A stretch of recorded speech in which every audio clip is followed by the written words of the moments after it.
Okay, good evening, everybody. Thanks for joining us tonight for our special meeting board retreat. I'm going to start by reading. What was that? Okay. Public notice of this meeting pursuant to the Open Public Meeting Act has been given by the board secretary in the following manner. Posting written notice on the official school bulletin board at the administration building on September 30th, 2020. Transmitted notice to the Courier Post and Philadelphia Inquirer on September 30th, 2020. And transmitted notice to the clerk of Cherry Hill Township on September 30th, 2020. Please join me for the pledge. Pledge allegiance to the flag of the United States of America, the republic for which it stands, one nation, under God, with liberty and justice for all. Okay, Mrs. Sugars, can you do roll call, please? Sure. Mrs. Arroyo, Ms. Fardell, Mr. Goodwin, Mrs. Matlack. Here. Mrs. Neary. Here. Mr. Avadia. Here. Mrs. Schultz. Mrs. Tong. Here. Fardell. Here. Okay. Oh, hang on one second. It looks like Eric is getting ready to join. Okay. All right. Well, thank you, everybody, for joining this evening. As you know, this is part 2 of our retreat on board meeting structure and communication. In our previous meeting, we did cover a lot of the board meeting structure and communication with administration. So today we're going to focus, at least to start, more on communication amongst the board. So as Dr. Malash mentioned, we have a guest tonight. We have Mike Mcclure, who's the current president of New Jersey School Boards Association, as well as a school board member in Maple Shade. And we're thankful to have him here tonight to help moderate our discussion and provide a lot of feedback and advice that he has gained along the way in both of his roles, which I think will be really helpful for us in our discussion. So we are going to, as Dr. Malash mentioned, we're going to go until at the very latest 7:45, and then we're going to move into exec session, and we're not going to take any action this evening after exec session. So I'll first I'm going to turn it over to Mike to just sort of do a deeper introduction, and then I will start with what I think are a couple of the topics that we should dive right into. Mike? Well, thank you very much, and I appreciate you, everyone, taking the time to allow me to come into your meeting tonight for your group. Yeah, I have 21 years on Maple Shade School Board, and I started up at New Jersey School Boards Association in 1999 as a board of director, and I've been pretty much through every part of it, watched a bunch of directors go, and tried to help the organization to better help our board members throughout the state of New Jersey. So I try to learn as much as I can, always. There's so much that has changed in 20 years as far as school boards go, so it's really a hard leap to try to stay up with it, and then we get a pandemic, which even makes it harder to try to keep up with. But as board members across the state, I think everybody's did a fabulous job of trying to keep our children educated. So I'm just here to try to help, give you some examples, things that work, things that don't work, some places all over the state, and the general knowledge of what I have to see if I can help you in any way. Thank you for the introduction. Great. Thank you so much, Mike. So I think where I would like to kick off the conversation and get started, and then we'll sort of take hands to see where folks want to go from there, is one of the areas on the self-evaluation that I sort of highlighted personally as a concern that I wanted to be able to talk about was there was a question that where we had to rate the board on working together in an atmosphere of mutual trust and respect. And in that category, all 9 of us on the board rated us as either adequate or unsatisfactory. So that is one area where I would like us to dive into and see if anybody wants to, have any specifics that you want to talk about that particular topic, or before we turn it over to Mike and see if he has any experience in dealing with boards that had similar possible communication concerns and how, what steps they took to overcome them.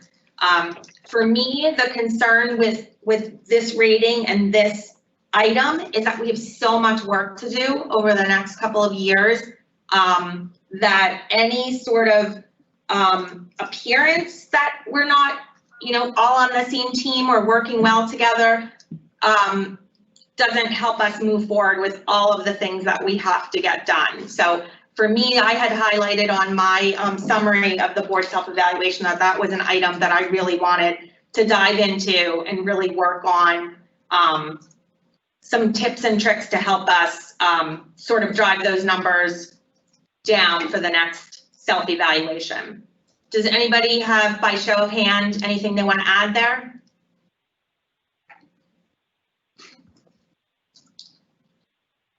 Okay, I don't see any hands. So Mike, based on what I just said, can you share with us some of your thoughts and perspectives on that particular item from a self-evaluation, and if you have any suggestions for us on how to move forward?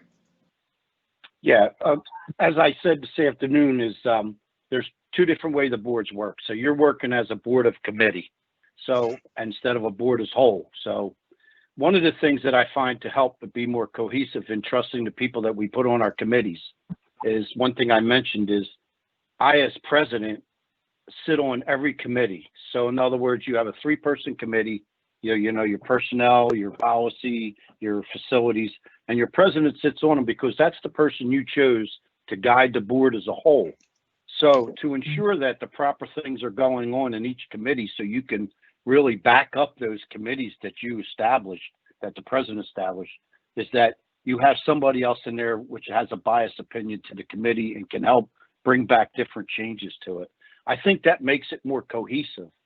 And the worst thing that we can do is we put people in what positions that I think, like all boards are so diverse, you have all kinds of different facets of business out there, and everybody brings something really super to the table, I think, with every board, because everybody has a different job tech and they all have different knowledge about different things. So I think it's critical that you have a discussion and people actually volunteer for what committee they'd like to be on, where they're best fit. So then we know we have the best people on the committees. So I think that's part of it, a big part of it, if anybody wants to speak to that. So before I see if there's any hands, I think that's a great suggestion. It's not one that we've, it's not something that we've done since I've been on the board. I don't know if it was done in the past or not. The good news, Mike, I just heard you say that, you know, it's obviously most productive to have people volunteer for what committees they want to be on. So we actually do that already. And this time around, luckily, we didn't have a lot of overlap. Everybody really got their first or second committee choice. So for the most part, our team is all on the areas that they really want to be working on, which is, I think, really good. Yeah, and we did have a plus. It is. Yeah, absolutely. We did have an opportunity in our last meeting 2 weeks ago on this topic. We did make some pretty good and significant changes to our agendas, our structure of our committee meetings, our readouts, our Friday night memo. So I think we've made a lot of changes that will help make the committee meetings and the readouts more robust and for all of the board members.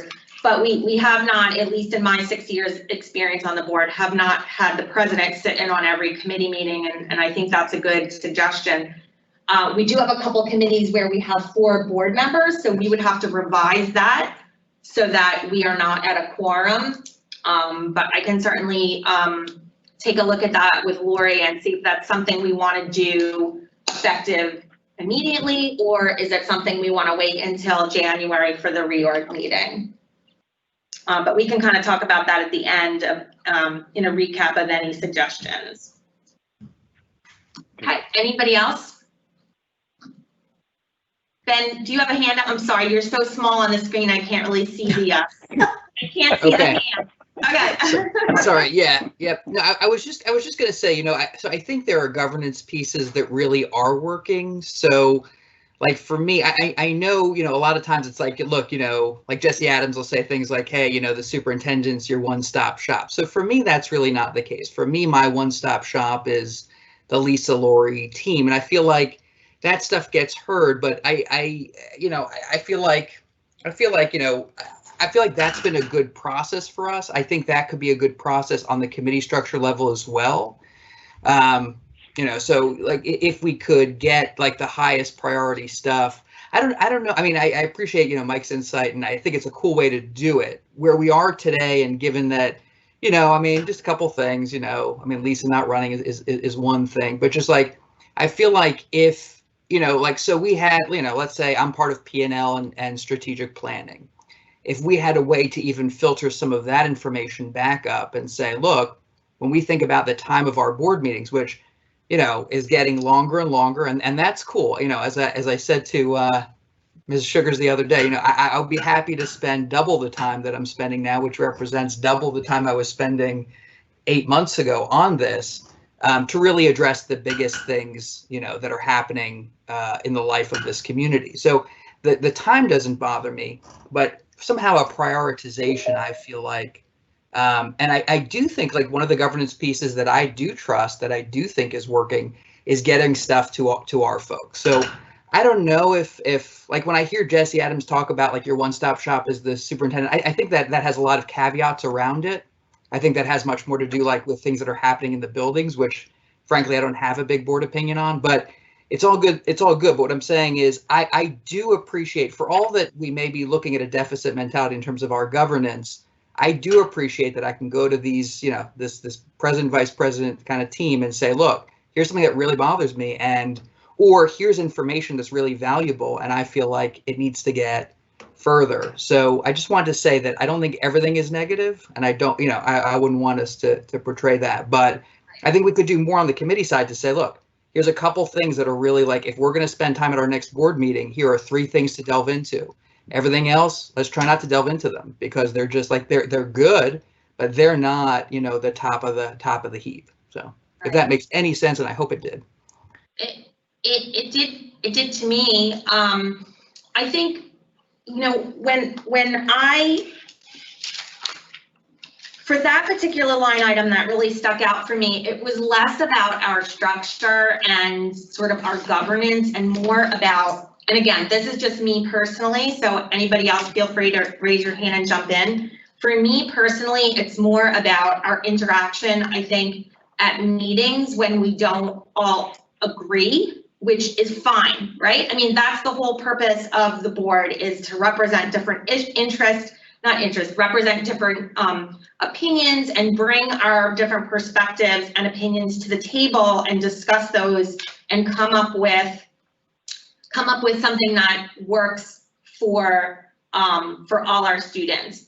I guess, and Mike, this is where I could use your help, because my understanding in all of my training with New Jersey school boards has always been, you know, the goal of the board should be to come to a unanimous consensus, because that is what, you know, at the end of the day, you might not agree, but if there's a discussion and the majority of the board decides to move forward with something, then the board should be supporting that as a whole. So for me, no votes and abstentions without, you know, a reason shouldn't really be happening. And that's, and I could be misinterpreting how I was trained, but my understanding was that, you know, all of that discussion should happen, but at the end of the day, the board should be moving forward with a united front, because if we're not,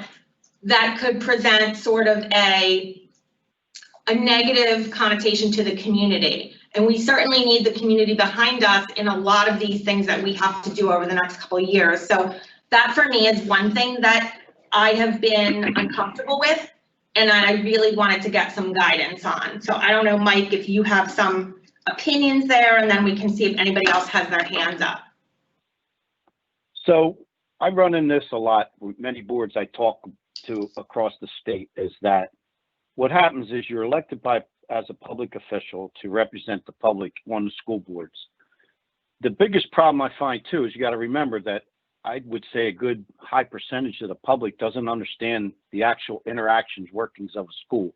So most school board members get on a board and they thought a whole bunch of different of what they were able to do, could do, can't do. Your hands are tied by the state, so on and so forth. So you learn a new thing when you're on there. But what we found in boards across the state, that there is, like you said, a difference of opinion, and there always will be. That's why we want that selection of different people on the board, and that's mostly what towns do. So that way we get good, strong opinions across it. But in your workshop meetings or your action sessions, when you bring something to the table and you all have a discussion on it, and the majority at the end says, you know, well, this is the way we should go with this is the majority. Now, there's the minority that's not going to go with it. But as a board as a whole, you should all say, okay, the majority, that's the way it wants. They have a reasoning. I'm still not okay with it. But you know what? We got to move forward as a board to better the district, what's best for the children. And then the public says we're a unified board. We're making the decision as a whole. Are we having discussion? We can go out in the public and tell them every day, yeah, we had major discussion on it. The majority was this way for that reason. And we have to move forward. And that's what we do. Because up north, I've seen it a lot too in some upper counties, up like in Bergen and Passaic up north, that they had that happen. And for about 4 or 5 years or so, they didn't get anywhere as a board. And then the school suffered for it. Then all of a sudden somebody would come along and they got that kind of where, all right, we understand you definitely can abstain, because if you have a part or a conflict or something like that, abstentions are definitely part of the deal. But if your board as a majority agrees to something, everybody was at the time of a vote, after you had major discussions and everything's been settled, is okay, if the majority's going to approve it, I'm going to jump on, I'll approve it too. And then sometimes it goes the other way. I mean, you could persuade a no vote for it, period, and then it would never pass, but it would not pass as a majority. And I found that to be best the way it works for most every board that I've ever seen in the 21 counties across the state. It just seems to make the school thrive and move forward. That's what I've seen. Ben, I think you had your hand up, and then I don't see any other hands at the moment. So Ben, you go first, and then Eric, I see a hand. Okay. Yeah. So Mike, in full disclosure, I'm a junior board member. I've been a board member for about a little longer than a year, but my understanding was a little bit different than Lisa's, and maybe this is the point for now, is that my impression is that you come in, you do a level of due diligence, you ask a lot of questions, and the board votes. And my impression is that vote being unanimous wasn't all that important. What was important is that once the board spoke, even if you were dead set against it and everything you said was against it, but once that majority is present, that you understand that the board has approved what's been approved, and that if it hasn't been approved, as we had to do a couple months ago, that in one sense there's not going to be a remnant like that. That for now is over, and that you'll stand behind that. And that's always what I've done. I didn't. For me, I guess getting 9 votes or at least 9 non-no votes was not necessarily the highest priority. More about being a single board that decides as a majority, and that once those decisions are made post-vote, that you are not either undermining the vote that's happened or doing anything but saying our board has approved X, Y, and Z, and that's where we are, and that's where we'll be. So that was my impression. It's a little bit different from Lisa, I think. Yeah, that's correct too. So that you bring up a great point. So that one of the points is say, for instance, the board votes on something and you got a 6-3 vote, right? And then you're done the meeting, everybody's good, everything's approved, and then we go out into the public. And then we talk the nay votes still out there. It should be like you're saying, I think you're trying to bring to it. All right, we agreed. You said no, but as a whole, it's done. We passed it. If the community asks, yeah, we approve it, and that's the way it goes. Am I not correct? Yeah, yes, you are correct. I think the challenge, at least for me personally, The challenge is that the message that's then out in the community, because again, all of our meetings are in public. We have open committee meetings. So we don't have, with the exception of executive session, all of our meetings are in public. So when there is that discussion and the no votes and the abstentions, that's all out there. And so even though, and I'm not, everybody is fantastic about moving forward once a vote is taken. Like we don't have any issues with that. There isn't anybody that I believe tries to, undermine it or continue to, not support a board majority vote. My issue is more of the perception from the public, and then how the public, in my opinion, sometimes takes that and tries to, keep that divide going. So for me, it's more. Yeah. Did you ever think of your committee meetings not having them public? Because if you not have a quorum, so you just have 3 and the president, it wouldn't have to be advertised and it wouldn't have to be a public meeting, because that's really, it's like a business meeting. It's like a corporate meeting where you get everything together. Then you bring it to the open board meeting and then you have discussion on it. As a committee, you ask questions of the committee, if you have any discussions and anything before you approve something. Did you ever think about that? Yes, so in the years that I've been on the board, that's come up a couple of times, and I must admit that I am one of the people that was always in support of that, because I do feel that there's value in having an opportunity to talk as a board in a more less public setting. But we didn't really have enough people that were interested in moving forward with that. So I think it's something the board can certainly discuss again come January for the reorg meeting. But there have been discussions over the years since I've been on the board. Okay, thank you. I agree with you. I think there's definite value in being able to have those frank discussions in a closed setting. I could tell you the highest percentage of boards across the state do not have open committee meetings, boards that work as a committee to the public.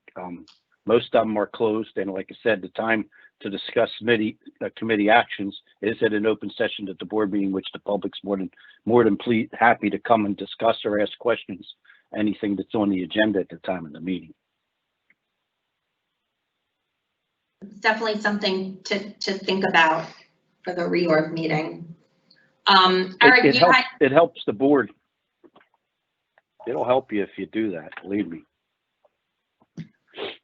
Yeah, like I said, I have definitely been interested in going that route in the past. I think our concern as a board, some people, and I've had the same concerns, even though I've been in support of it, is we have a community that I don't know how well received that would be in the community.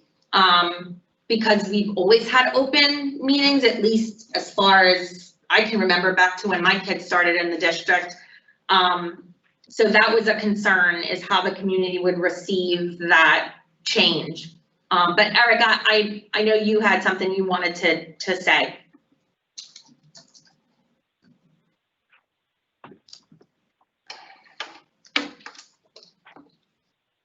You're on mute. There we go. All right. Yeah, I wanted to actually mention a couple things. Number one, I definitely agree with Ben, and I believe we've operated like this in terms of whenever there's a question. I mean, we do have our discussions, and we don't always agree, and there are some yeses and nos. But at the end of the day, I believe we as a board, and I think the boards even the experience I've had on the boards in the past, at the end of the day, there's the decision that the board makes, whether it be a 5-4 or a 9-0, is the decision that the board makes. And as a board, I don't think we go out saying, well, yeah, those people made that wrong decision. I think we, as a board, are collective in saying, well, this is what we decided on. But as Lisa did mention, and I agree with you, Lisa, there have been times when public on some kind of public forum, there's this say, well, these four were on our side, and these other five were against us, trying to bring division to the board. And I think we should actively try our best to fight against that.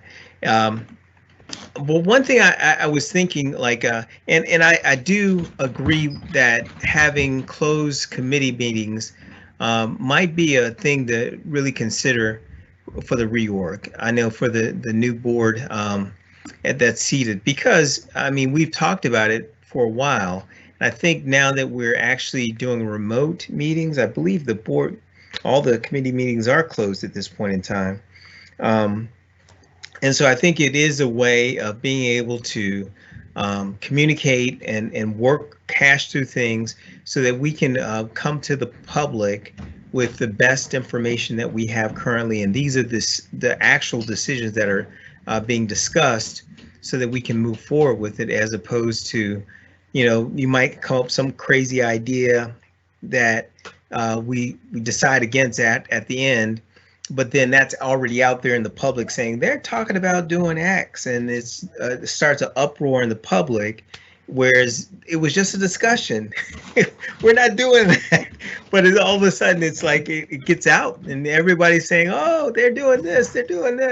And it's like up on Facebook and that kind of thing. But so I definitely think, but on the flip side, I know that we have been very conscious, as Lisa mentioned, about the public thinking that we're trying to hide something, and it's not that I don't think anyone ever thought we were trying to hide. Well, as a board, we never had any intentional trying to hide anything or anything like that.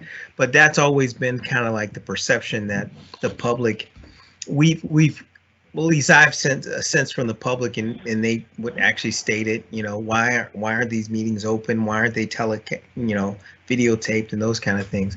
So, those are my thoughts. I definitely think, when I rated that particular point that you brought up, Lisa, in terms of the board self-evaluation, I'm thinking it was more in terms of communication and us as a board really, developing this relationship where we just trust each other. I mean, and that we each one of us has the best interests of the students at heart, and really approaching each other in that manner, whether we agree or disagree, but just always having that in the back of our minds or our thoughts. Well, this person has this opinion because he really or she really feels this is best for the students, as opposed to having some other kind of agenda. And I think that can only develop with, I guess, more interactions, relationships, etc. And as we develop it more as a board in that way, I think that trust will come the more time you have to interact and spend time with each other. So those are my thoughts. Right. The challenge with that, Eric, though, is that a board is revolving, right? It's every 3 years, it's changing. So while you do need some time to develop that trust, you don't always get that time. And so,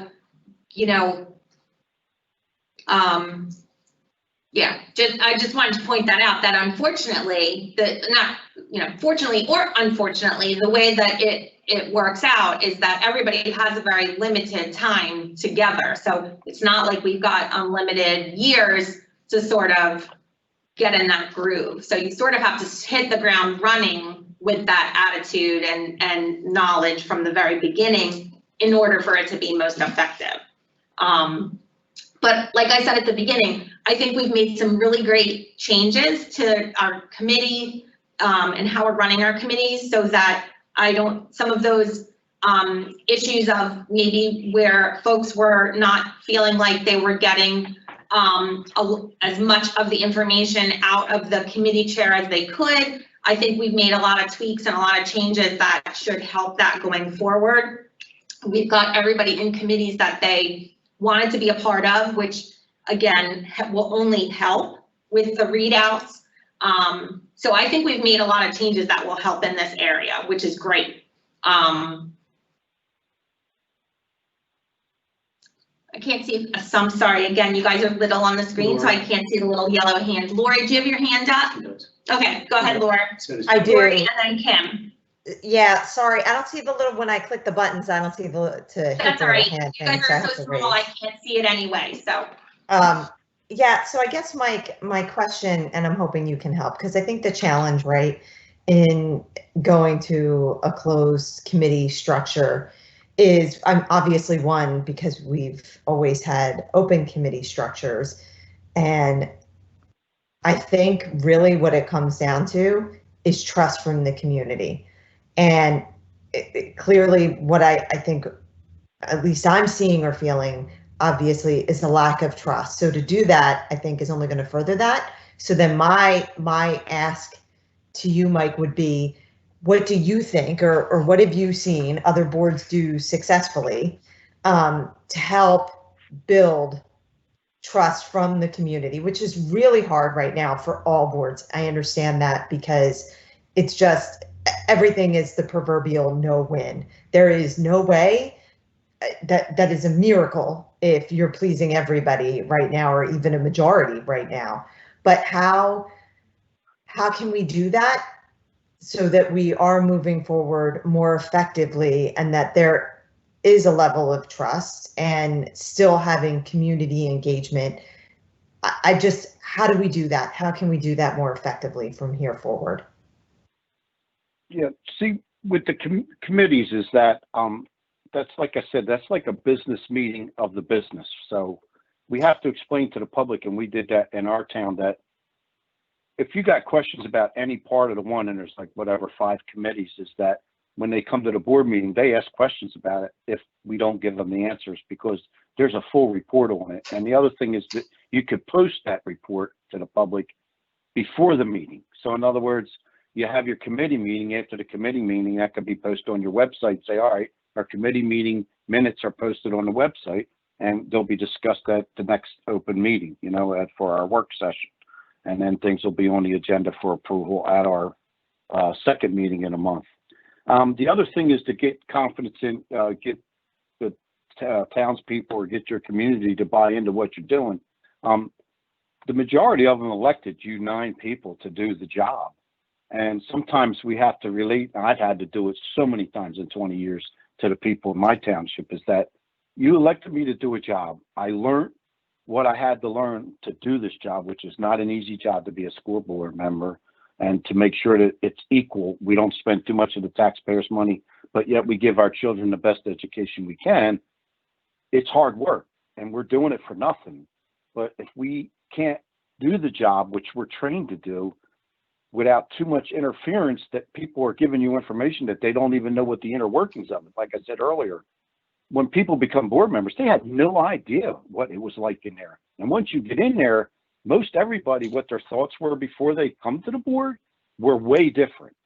And if you can translate that to the public, it's different. It's not what you think standing out here. We're doing the best we can for the children's education because of these numbers, you know, the scores, this numbers, that numbers, what we need to keep the schools healthy and safe. And then the bottom line is that you're protecting the public's investment. And I tell them that all the time. The schools in your community is the biggest investment that you'll ever make. It's what thrives your community and what brings people to your community. And good schools will bring good people, which will make a good community. And that's what you have to sell it to them as. And we got to do our work, but we need time to have our little circle to do our work to the people that know what they're doing without too much moving us all around, so we can get to the business of the school district. I don't know if that helped you or just made it worse. No, thank you, Mike. I appreciate it. And like I said, I think you guys do a good job. It's a big district you're dealing with, so you guys have a lot on your hands. Okay. Thanks, Lisa, and my apologies. I was having a lot of technical difficulties, so I apologize for my tardiness. I was about to cry. But I guess to kind of go on the theme of what we are talking about. So I see the value in having committee meetings being closed so that real in-depth work can be done in those committees and reported out to the rest of the board and the community. But I think going back to the issue that they have been open for as long as I think, Lisa, you said you can remember, and I think, Carol, I saw you nodding your head, that, and Eric also. What is the structure that's available for communication between the board and the community? So, I mean, I understand that the board president is the person who can speak on behalf of the board. But when we're at board meetings and questions are read, the 3 minutes of public comment, right, the board doesn't respond to those. Dr. Malash will respond to some that he's able to. But where is the communication between the president of the board, even on behalf of the board, and the community? I mean, I've heard town halls and different things, which obviously I'm guessing a town hall couldn't even be all board members, because then it would be a full board meeting. But Mike, what are some communication options so that we can have dialogue with the community? Right. What I try to have with the dialogue with the community is I'm going to be flat honest with you, my 21 years experience through 21 counties, is that you know who I let speak to the public in any form, either in an email form, at a forum at a town hall, maybe at a township meeting, is the most experienced person in my district. And that person would be the superintendent. I let them be the voice of the board, because believe me, as hard as we try as 9 board members or as a board president, and I've been doing this for 21 years, if I go out to speak to the public, do I know every facet of what's going on in the district? Absolutely not. Probably a lot less than the superintendent knows. And the superintendent will answer most questions right off the cuff because they're running the district. Or if they can't, they'll get that person's name and they'll get them the proper answer. What happens more often than not is some board members that we think sometimes think we know what we're talking about, and we don't know exactly. So when you give an indecisive answer, or you give the impression that you don't know, oh, wait a minute, I got a board and these people don't know, that just creates another issue throughout the community. That is this elected board really doing what's best for the community? And I think the superintendent can answer that the best, because they've been there, they've done it. That's what they do. It's like the CEO. The CEO wouldn't ask, somebody from middle management to go speak to another, big company on his behalf. He's going to speak to it because he best knows what to center and what to do. That's my opinion. And that makes sense. Thank you. Rosie and then Ben. Hi, everyone. I just think that in terms of communication and considering what Mike just said, like if we're all intentional on what we want to focus on or what we would like the superintendent to share, that we all agree on that. And like that should be part of our response to the weekly memo moving forward. So if that was something that we felt was missing, or we would like, hey, that was great information, could you share that also to the community, whatever, that could help, right? Like, but everything that we do in terms of organizing ourselves, our committee structure and everything, we have to be specific on our desires for that. So I just think moving forward, if you keep in mind, like these are things that we didn't like, and then you're about to step into a meeting and you're in that space where you feel like it's getting to that, take a step back and be like, okay, I know that's not what we agreed to, so let me shift it back and let me help everybody shift it back. And if we're all aware of that, we all can do that. It could like benefit this, what we all want to see out of it. But definitely, I like the idea of Joe being able to express those things to the community. And if we have some insight on any additional information, or like that's a really good piece of info, that's good, because then that shows our backing and our support and us as a team working together. Yep. Ben, I think you were next. Yep, just a couple things. One, I think, I think the reality for me is if we did a big ol' training session of the community about what a committee meeting is, its force and effect, and how it operates as a business meeting, I think no one would show up to learn about it. It's much less satisfying than talking about how stupid we all are and how unbelievably idiotic our solutions to any kind of problems are. And gosh, if we only spent $5 here or there, my God, what a wonderful world it would be. Having said that, I have expressed just what Mike, I believe, is saying, which is if we can give a bit more on what's happening, I don't see how the community is adding a ton of value at the committee meeting level. Because a lot of meetings do sound and feel like that, right? They're somewhat simple. They're totality of solving. I mean, in the current situation we're in, right? We have a board-approved return to learn plan, and are a lot of people, have better plans? It sounds like it, but I mean, functionally, you have almost as many people on different sides of this thing. So how do you, we have to make decisions for everybody, right? Number two. Oh God, number one was so exciting. I forget what number. So number two being, but number two, I guess sometimes I feel like, first of all, I think as a board, we've committed to more regular feedback, which I think is sort of critical. And I wanted to get kind of Mike's insight on, like, one of our roles is translating the community's vision for the schools to the administration. What is that functionally? Because I feel like sometimes the response is kind of like, since Dr. Malash is, putting in 100 hours a week and going to all these meetings to rep this, I feel like he has to own stuff in one sense that we should have some ownership with too. If we want to talk about XYZ issue, I feel like we have the ability and almost mandate to do that. Unfair for him to be there kind of on his own.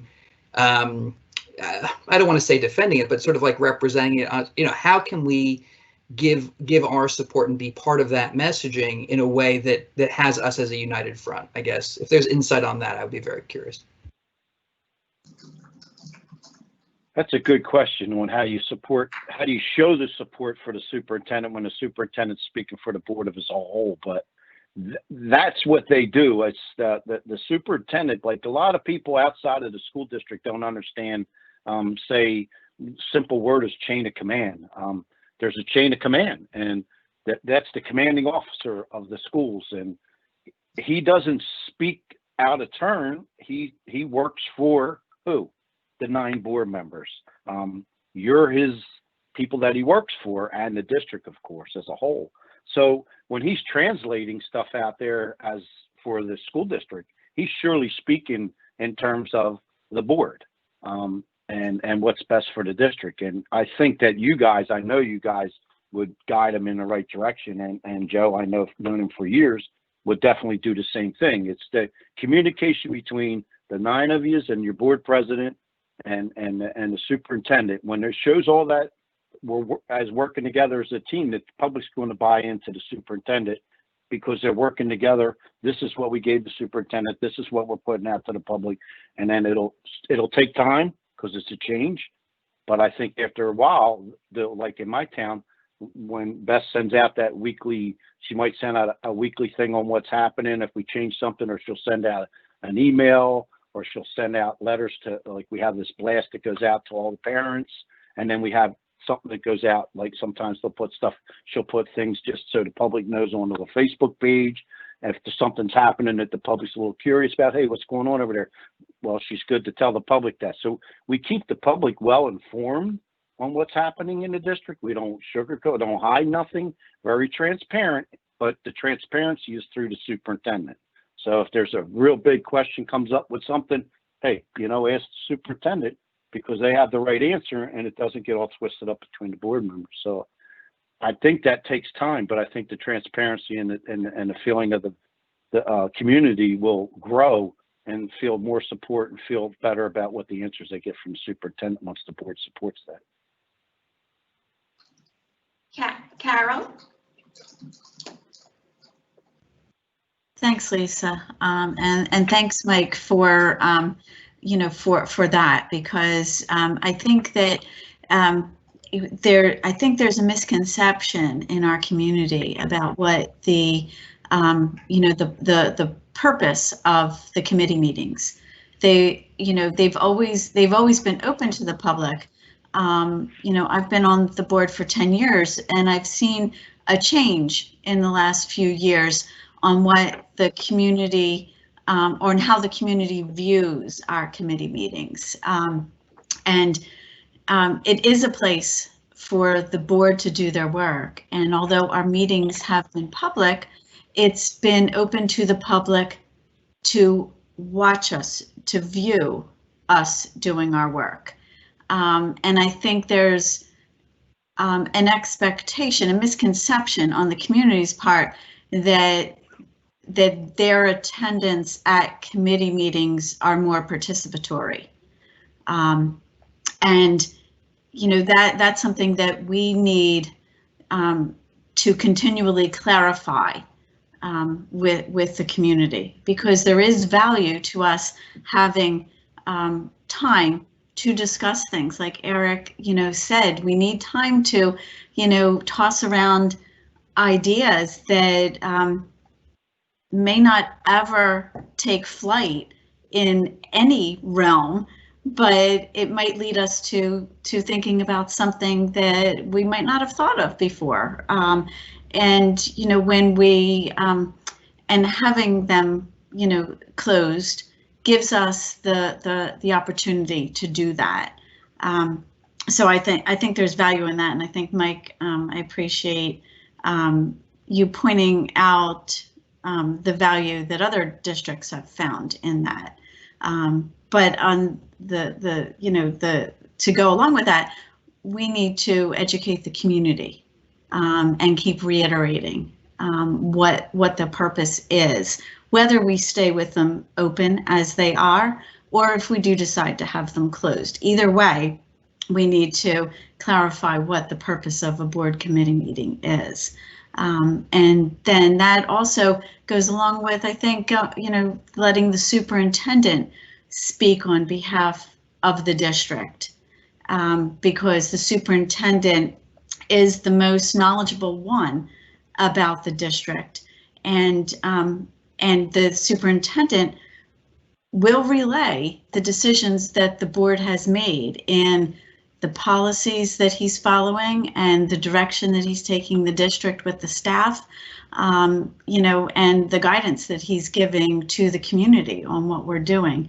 And we, I think all of our actions need to support that. Things that we say at board meetings, not, for our part as individual board members, not micromanaging, what things can be done.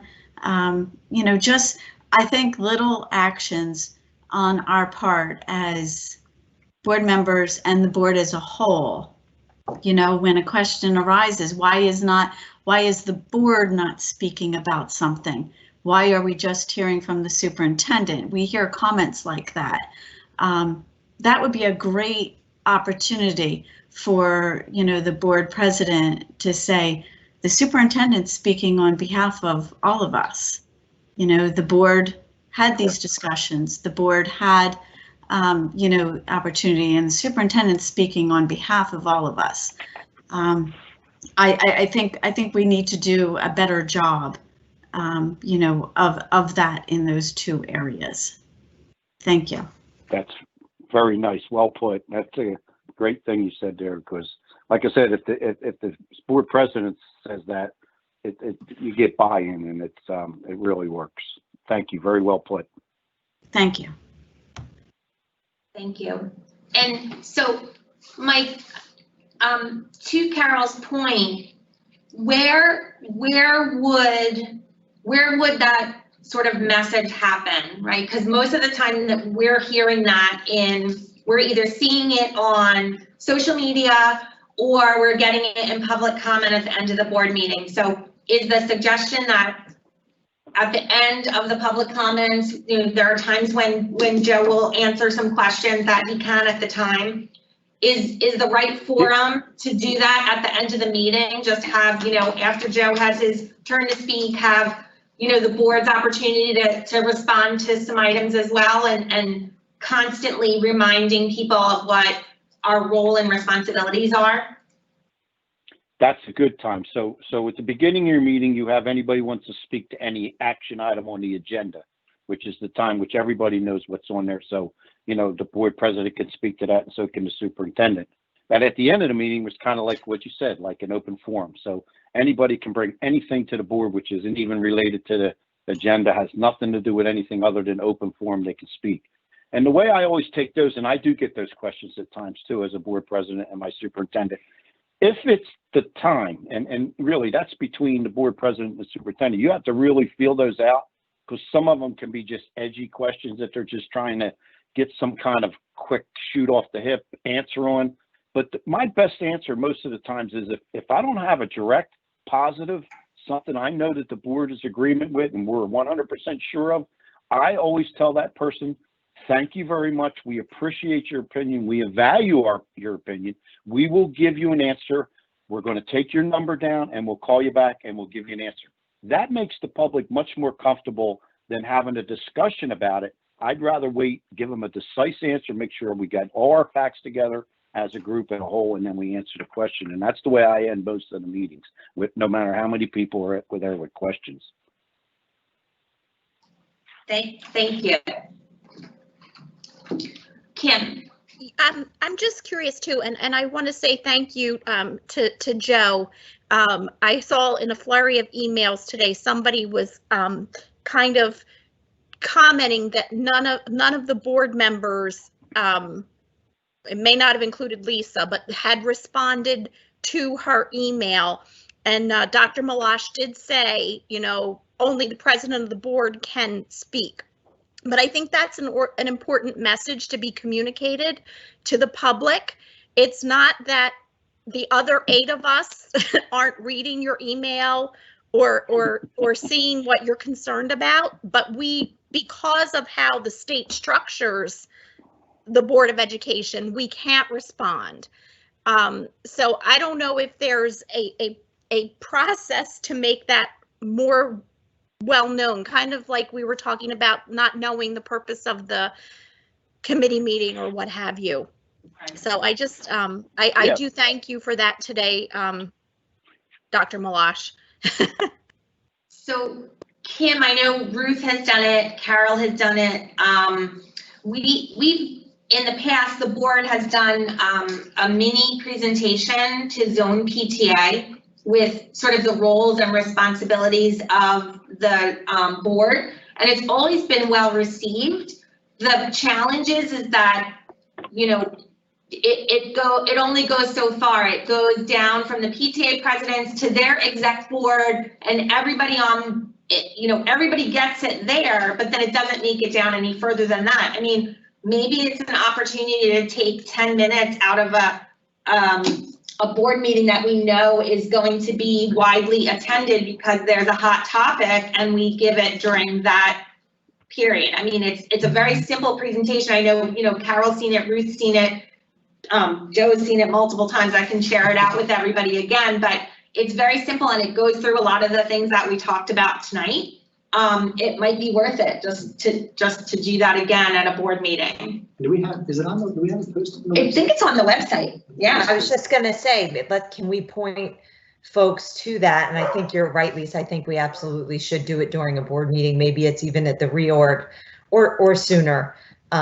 So that's clear, right? Because the superintendent will be speaking for us, but people don't even know what we're actually responsible for, and that we don't run the schools and we don't make those decisions. So yelling at me to change it, like it's not within our power.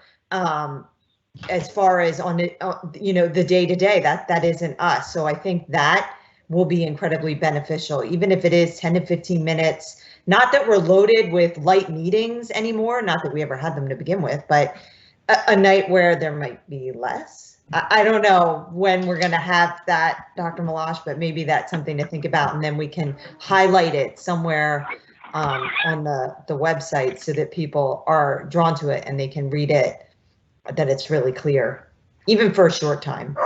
Yep, no, I agree, because again, the feedback that we've always received from Zone was that it was well received. It was, again, it was very basic, so very easy to understand. And I don't know, Carol and Bruce, if you have any opinions on that, because I know you both presented that same PowerPoint as well over the years. Yeah, it always has been very well received, and you know, it has been on the district website, but I doubt it's something that people go and look for and bring it up, you know. So maybe we could link it in the weekly mailer.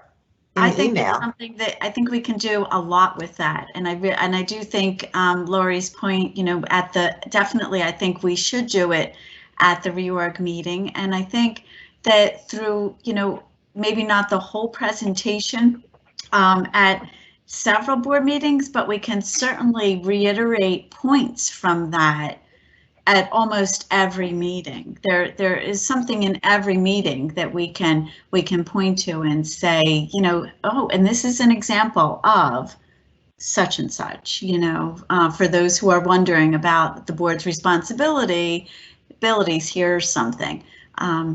I think we need to get into the habit of doing that.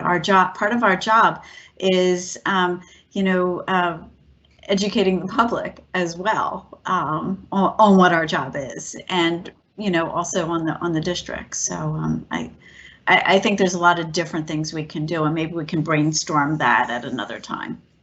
Can I just add something? Yeah, absolutely. Can I just add, folks, Mrs. Wilson has talked in the past, again, as our public information officer, in discussion has suggested that even we can have board members set up an automatic response to their email. You know, that after the email is received, sends that response that basically says, you know, thanks the person for their email, assures the person that it's being read, but explains that as a board member, they're unable to respond individually, you know, to questions or concerns, that the board president or the superintendent will respond, you know, if the response is warranted.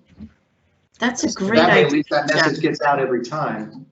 Yeah, that's a great idea. Can we all yes, can we get something from Barbara? Mrs. Wilson will draft a statement, and then we can I'll send you directions on Friday to make sure that everybody can get it into their signature line.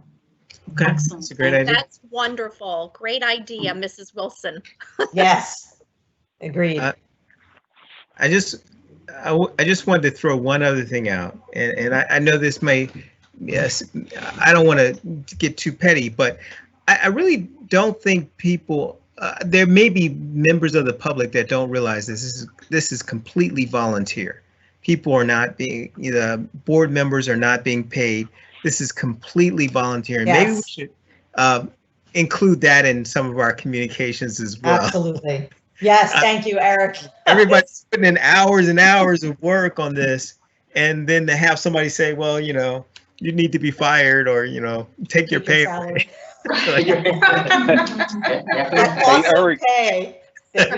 Eric, it's funny you should say that. The other day I seen, my daughter told me that there was somebody on the website or somewhere was asking about the candidates. And I wonder why they're running for, you know, that run for office again to be reelected as a board member.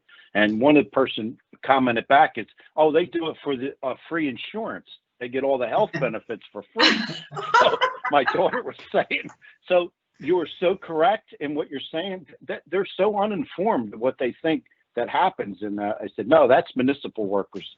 You know, that your townspeople that run for mayor or they run for town council or town committee, yeah, they get free insurance, but not school board members. Right. Yeah, I think all these are really great ideas, and I think that we have the opportunity to make sure that we share a lot of this information at a meeting that we know is going to be well attended, right? I mean, we know what's on the agenda, we know what will bring people out to our meetings, and we should utilize, you know, our forum when we have a captive audience. So I think there's some really great ideas that we talked about tonight. Does anybody else have anything? Sally has a comment or question, right? Okay, sure. Sorry, Sally, I see your hand now. My hand is flickering because of the camera, I think, the position I'm in. I just want to compliment it that actually the information we discussed has somewhat listed in the our school district website. under the Board of Education, that under 13-day school board member, which people knew about them. We can add more to it if we need to, but then we should add it toward the, you know how we have the Genesis people signing to the portal? Make sure they read that on first day before they could get in. Because I like that. if you go Kind of in, required readings. just add more things to it that we are upgrading tonight. I know we did an excellent job putting all this together. I don't have the memory of everything you guys talk about, but I think that's a great idea, just to put it in there. And Mrs. Wilson did an excellent job putting that that auto reply. Is that right? That's great. So thank you. That's all my comments or whatever I am trying to express myself. Thank you, Sally. Thank you. So one thing I'm sorry, Ben, did you have your hand up? Yeah, so just a couple things. I've thought that maybe we should use that Malberg room kind of visually to talk about roles of the board and our strategic planning goals, like do something real visual. I think the other thing to really clarify is the meetings we have are not meetings with the public. And that's where I hear the most frustration, is that 300 people, did this and that and the other, and how can they sit there like a bunch of, whatevers and not respond to each one of my points? And it's like, look, that's not, no one can do that, right? We can't spend, like this wouldn't be the form. So for instance, Kim mentioned town halls or something like that, but and I feel for people who, kind of like sort of, let's say, novice advocates. They come in and they say, look, I made 13 points. None of them were, 3 of them were addressed. They asked me to speak to someone offline, but I wanted to have my moment in front of the entire community because I'm so right. And I feel for them because, and I've been on that side of the house, right? So, years and years ago, way before board days, and I was like, but actually, by the time I got to the board meeting, I recognized that all it was my final piece. I'd had a meeting, which was the appropriate thing to do with administration at that time. So I think there's definitely a way to help people. I'll tell you another thing I've heard is like, how can they spend so much time talking about like goals or so much time talking about this other thing? And, clearly what they should be talking about is my 2 days on and how many hours my kid's in school. But we've got an approved plan. That plan is being implemented. It's being, the experts are looking at it and building it better. For us to spend 3 hours at a board meeting, which perhaps people emotionally feel is appropriate, as Eric mentions, we are volunteers. Our time commitment, I'm convinced, maybe I'm an outlier, but I'm convinced it's been doubled through COVID, and I'm okay with that. But at the end of it, for people to not understand what it is we're even doing in the room, I don't know. So I do wonder if there's a visual way to do it, and maybe to open up meetings. Here's the purpose of the meeting. We're going to enjoy our public comment and we're going to be able to respond in various ways, but this won't be a time to really address those concerns. There are better ways to do it. I think we've tried to do that in the last few months, is to say, you've got to go to the building, the chain of command. You're coming for your situation. We want your situation resolved for you. But that's not going to happen, in this meeting. There's no way for that to happen. So anyway, all that to say, visual was the big piece I had for that. Got it. Thank you, Ben. While we have Mike, one thing that I wanted to give him an opportunity to talk to us about, because he does have lots of experience in this area. We have a lot of big discussions coming up in strategic planning. We have a possible bond initiative we're trying to put together. So I just am wondering if Mike has any sort of words of wisdom for us as a board, knowing that we've laid out what our challenges are over the past couple months. And I'd like to see what advice, Mike, you can share with us for how we move forward, knowing what our challenges are as a board, knowing what our challenges are with the community and their lack of trust. Is there any advice you can give us as we start to make progress with a lot of these big projects that we just really started touching on them, but the next year is going to be dedicated to them? Okay, so I've been pretty instrumental. I mean, listen, the first thing I say now, like I've been involved with when I started got on the board in 1998 was a $5 million referendum. Then we did a 10 million. Then we did 25 million, and we just now are completing our last one here. We just did a 50 million in Maple Shade, by the way. And what we did all 4 times is critical, I think, to the public, that you need their support. They're the people paying it, the taxpayers. One of the things we did was the transparency of the whole thing from the start till the end. And every time we had a referendum, we invited PTA, parents, business people, towns council people, everybody that's involved with our town that would have concerns about taxes and what we were going to do and how we were going to spend our money. From the get-go, we did walkthroughs. We let them see the buildings. This is what we need. Look at this. Oh my gosh, yes. Because most of the people in your community have never been in your building. Some of them been in one little section and probably a quarter of it. But we actually took people through and said, look, I need some new floors here. Look at these bathrooms. They're 1969 and they're not efficient anymore, and they're costing us lots of taxpayer dollars in maintenance. And look, the roofing systems nowadays, you know, one roof on a school's $2.6 million, whether you believe it or not. And now with the new roofs, you can't just redo the roof. You have to take it down to the structure because now they call for more insulation. And all this stuff is explained either through an architect, a managed business, your business manager, your business official, and the superintendent. As you walk through the school, you create this referendum committee of the public to buy in. And those 20 people or so go back out to the community and spread the word. You know, they're doing great things. They're doing this. This is what they're going to improve. My God, you should have seen how old that building is. Once they got the word out, we've passed every referendum with 67 to 70% with the votes. I mean, yeah, there's nay voters. Everybody votes no because they can. When we used to have votes for budgets, half the no votes were just because they could, and it was something they could do and they would.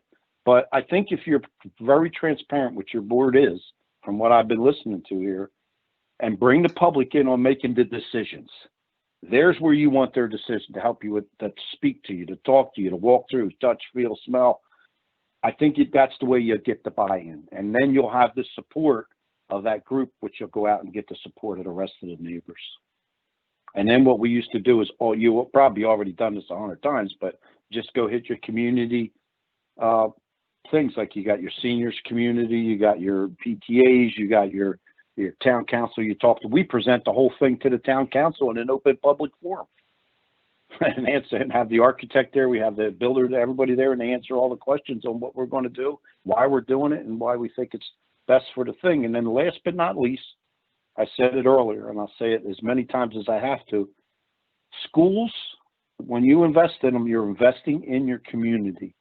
You're investing like you're investing in your own home. Your property values value from it. Your community values from it. It's just an overall good thing for any community to invest in its schools, and that's how you want to sell it. Thank you. You're welcome. Did anybody have any comments for Mike about that? Or any questions? Ben. Yep, Ben. Yeah, I guess just so Mike, just for you to know, we do have a lot of public input to also circle back to, which, you know, strategic planning is trying to do, as in addition to onboarding some new experts, but just couldn't agree more. And for me, it's kind of like, you know, you just mentioned it perfectly, I think, which is, you know, there are two things that the average middle class household is going to do. They're going to own a home, which is going to be their store of wealth, and they're going to educate their kids for the future, which is the next generation store of wealth in a certain sense. And I think the schools in this township could not be more a bigger part. I mean, I will tell you that, like, you know, in council and other places, they do get paid, right? And yet they don't have the kind of you know, eyes on them and opinions, and it's because it hits people in an emotional, important place, and that's the important work. And I will say that all of our members of the Board of Ed are here for the kids. They're not here for the paycheck or even for the insurance or the liability coverage. They absolutely are. So I think the good news for on the Mike side is, we know what people need to hear, but as we go through the process and continue, we'll have to hear a lot more. And I think that is critical. And I'm kind of inspired with what we have going on ahead, but it's going to be tough and it's going to be good. And if I may say that everything I'm hearing from your board here is so great. You guys are, sounding good. You have the right direction. You're sounding like you want to make the right changes, and you're stepping forward. And I can hear that you're all out there for the kids. So I appreciate everything you do as president of the state association. Being boards members is, like I said, it's not a grateful thing. If you're in it for a long time, you got to be in it for a reason. And generally, it's for the children, so we can have a better generation ahead of us. That's it. Thank you.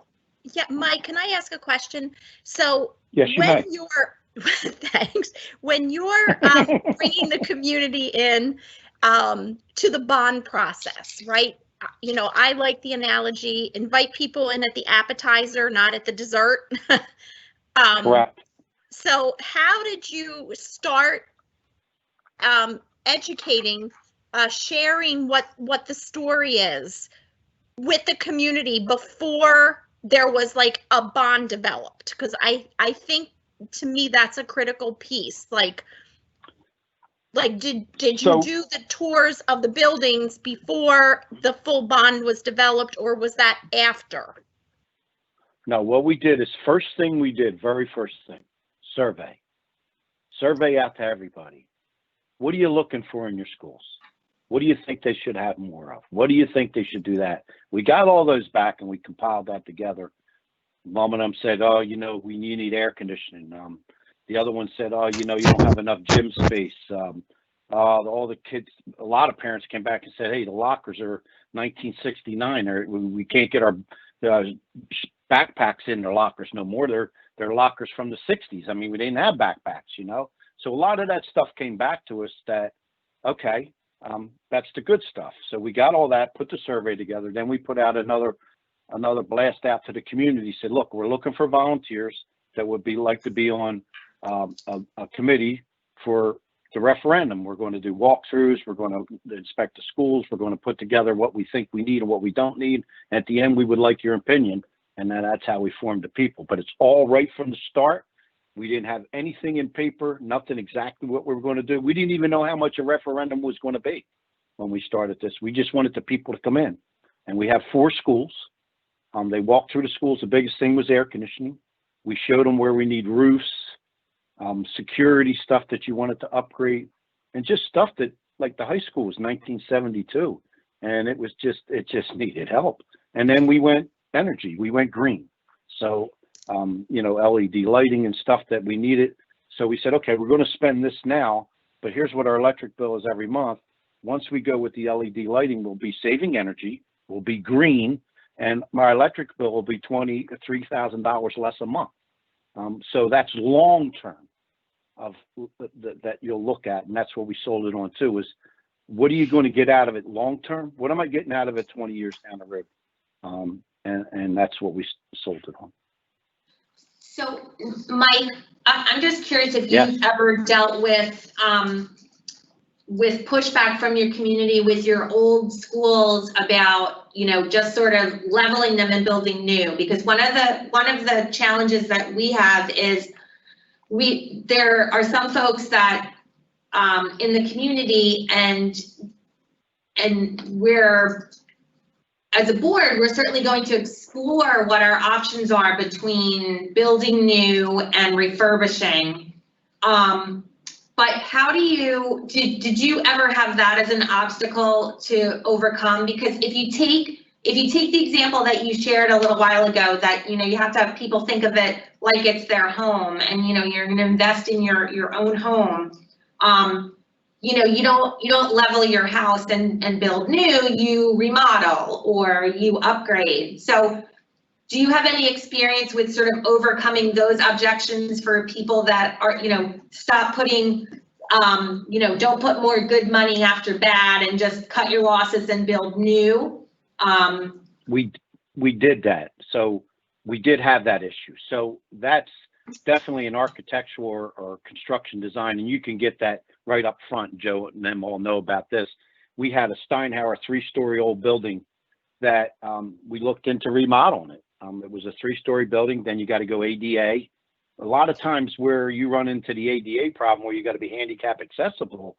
Hey, to put an elevator in a 3-story building that's from 1918 is going to cost you, $12 million.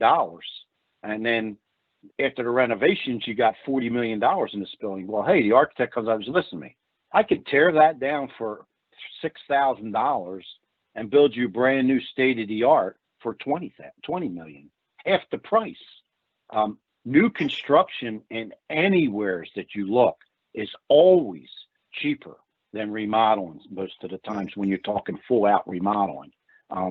It's less expensive because with the older buildings, it's just ADA. You got to be electrical compliant. You got to be compliant. Every time you change something, you have to be to today's standards. And that's very expensive to do in an old building, and that's the easiest sell. So when people are saying, well, what are you going to tear the old building down for? It's been there for years. And, I got a brick from the old building. I've saved it, but it has to happen because it's cost effective. It's what's best for the children to be educated in a state-of-the-art classroom versus the old wood floor, 20-foot ceilings, 6-foot windows, and it's just not efficient. And they bought it. We tore it down. We built a brand new building, which is beautiful. That helped. I hope that helped. It does. I had forgotten that you guys actually had built a new building. Tore down Joe's school. The school right there, principal. And I used to go there. Okay. I renovated part of it, tore down part of it. Now, but the other piece that I would tell you with that is that, the recommendations and Maple Shade has been using Garrison Architects, which is who Mike we're contracted with now as well. Oh, so you know Bob Garrison and the team. Yep. And that's where we have to go with the expertise, as they're coming. So they're in the process of finalizing, their initial, because we just signed with them in the spring, their initial evaluations of the buildings, and we'll be presenting that information to the board soon, Lynn, later this fall, winter, right? Yep. We'll be presenting out, so. Now, Yeah, and the building that Mike's board talking about, Steinhauer School, was built in 1918. And it was, as he described, hardwood floors. You can see where, the desks have been bolted to the floors, concrete hallways, huge ceilings, floor to ceiling windows. It was from 1918. It was a different place for sure. Yeah. And then when the architect presents, I tell the board, my board members, all of them, ask a lot of questions. Have your concerns out front and change it.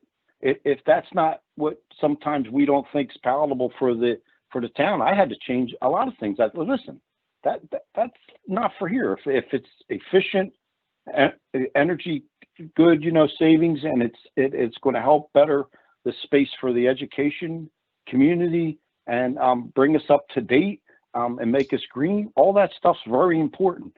And you have to do it. It's an investment in your community, like I said.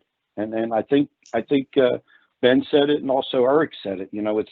It's what the people come to town for, the betterment of their education and buying a house in a good community. Ben, I think you had another comment.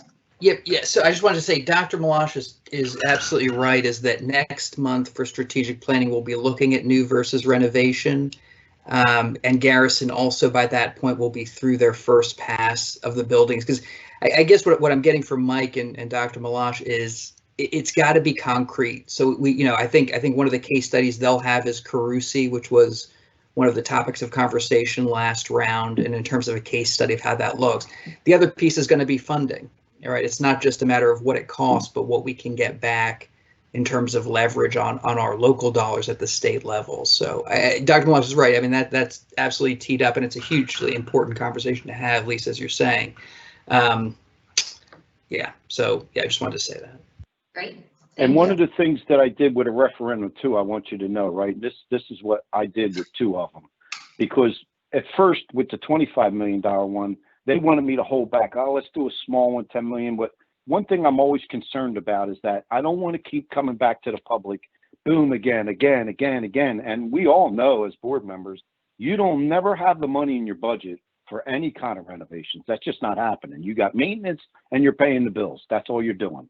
You know, it's like a homeowner, we can save money and then maybe get a roof on the house next year, but you ain't doing that in a school district. You're not saving $2.5 million and get a roof on your building. So that's part of what you have to look at in a referendum is, listen, what I sold both of them with, and we went, well, the first referendum was what, 18 or 19 years ago, right? So I told them, I'm not going to bother you for 20 years. Let's do this right for 25 million and no referendums for 20 years. We're just, this will be good. The school will be good. The district will be good. It'll all be great. And that's what we did. And then this time the people were coming to us about AC, about this. So then I put another one together. I said, if we're going to do this, we got to renovate this. We got to do it one time. Now we're done. So for 30 more years, you're not going to hear from us at a referendum. We're going to run the district. And I think that will help you as well. So keep that in mind. Thank you. That was helpful. Sally? Yes, I like, Mike, thank you for that about the torn down building. I was, I guess I was on the strategic meeting last time, and we did mention about that. And I think I have asked about, would you think it's like we have 19 school buildings, and how many school buildings do you have? 4? 4, yes. Okay, we have 19 school buildings. I know we won't be able to do 19, all of them. If we're lucky, we have one done. Well, hopefully, I don't know.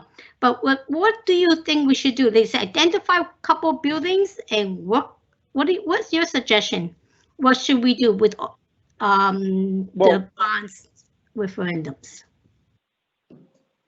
You know, I relate to Joe. Like I said, I relate to you people. You know your district best. So you definitely want to start whatever's most important or where the most education's going on. See, Joe will tell you, we did a lot of consolidating too, because we had like a K through 4 in 2 schools, and then we stopped that, and then we build on for K to 2, and then 3 and 4, and then 5 and 6, and then 7 through 12 at another school. But and now we even changed that because now we got pre-K to 1 and 2 through 4, 3, 4 in another school. But you have to start with the building that's most important to you, that's the worst run down, and you need every building. If you need every building, you need them all, and you got to do what you can. And then what you look at is can you upgrade, and it's going to last you. And like I said again, I revert to Joe.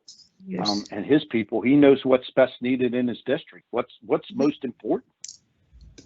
Okay. Start from the oldest and work up. I would. Okay. Thank you for your input, Mike. You're welcome. Thank you very much. Thank you. So I want to just make sure I keep us on schedule, and because this is a public meeting, I know we have a few attendees, but I do need to offer up a public comment session. Does anybody have anything else for Mike before I do that, and then we adjourn into exec session?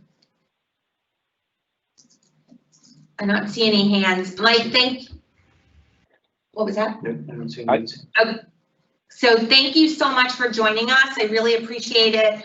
I'm glad that you were able to step in. I know that Gwen and or Jesse were not available, so thank you so much. I know I personally found talking to you valuable, and hopefully we'll be able to pick your brain again in the future. But for the rest of the team, I have a lot of notes here that I'll work on summarizing and getting out to the board, because there's some really great suggestions in here that we can move forward with, I think. I would just like to thank you, your board as a whole, and Joe for the invite. I mean, I'm really proud to be here. I'm glad I can help. That I'm most proud of, and I appreciate you even reaching out to me. So thank you very much, and I wish you the best. And anything I can do, you have my number. Joe has my number. Any board members, and welcome anytime to call me, and I'll be more than happy to give some advice. Thanks so much, Mike. Thank you so much. Thanks, Mike. You're welcome. Thank you. All right. Thanks, have Mike. a good night. Good night. See y'all later. All right. Thank you. Bye-bye. So I'm going to move into public comment. I know we only have just a handful of people, it appears, that are logged in, but if you would like to make a public comment, please email lshugers@chclc. Did I say E? I'm sorry. Let's try that again. I spelled it wrong. lshugers@chclc.org. And each speaker will be given a maximum of, well, Lynn will read it for a maximum of 3 minutes. So we'll just wait a minute to see if anybody has anything to send.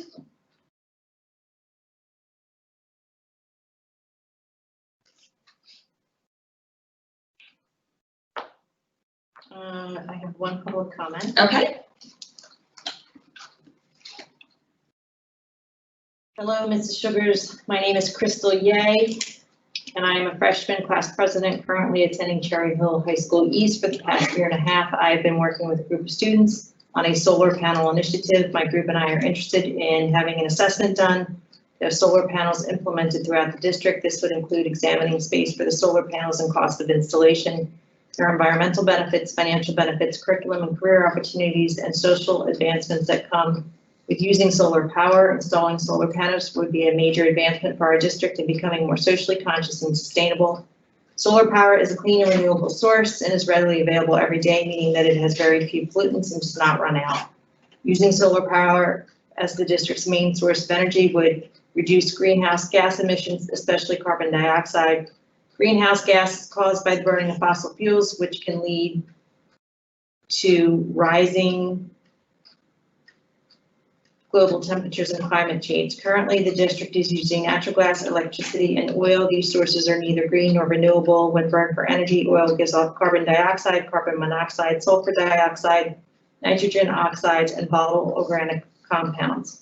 Sulfur dioxide causes acid rain, which is harmful to plants and animals that live in water. Although natural gas produces 50% carbon dioxide compared to oil, it also produces methane, which is another greenhouse gas. Climate change contributes to the environmental and public health issues in the Northeast. An analysis by the National Renewable Energy Laboratory found that widespread solar adoption would significantly reduce nitrous oxide, sulfur dioxide, and particulate matter emissions, all of which can cause health problems. However, we can combat these health problems by switching to solar power. And REL found that among other health benefits, solar power results in fewer cases of chronic bronchitis, respiratory and cardiovascular problems, and lost work days related to health issues. Unfortunately, Kingman County received an F grade for air quality by the American Lung Association in 2018, along with 11 other counties in New Jersey. The district is responsible for contributing to the high pollution levels in the area, and many students are exposed to these harmful and unhealthy pollutants. Continuing to use energy sources that we are currently using, such as oil, natural gas, and electricity, would be hurting the well-being of the people in Cherry Hill and would also contribute to climate change. Climate change is a prevalent issue in today's world. We must not continue to ignore it. It is important for both the health of the earth and the district students that we begin to look at environmental benefits of implementing solar panels. My team and I have talked with Cherry Hill East Principal Dr. Perry, grade level principal Mr. Edwards, Rosa Middle School Principal Mr. Guy, and former Assistant Superintendent Dr. Smith regarding our initiative. We have also spoken with Andrew Powers, manager for the Solar for All program by the PSE&G company. Having an assessment done to see where solar panels can be implemented would be a step in a more environmentally friendly future. Thank you. Didn't we explore that a couple of years ago? We have. Okay. And we'll follow up. Dr. Perry's been in touch with Mrs. Sugars and with me. I know that he's been meeting with the students. We'll follow up with them. Okay. And with Dr. Perry. Terrific. Thank you. Okay.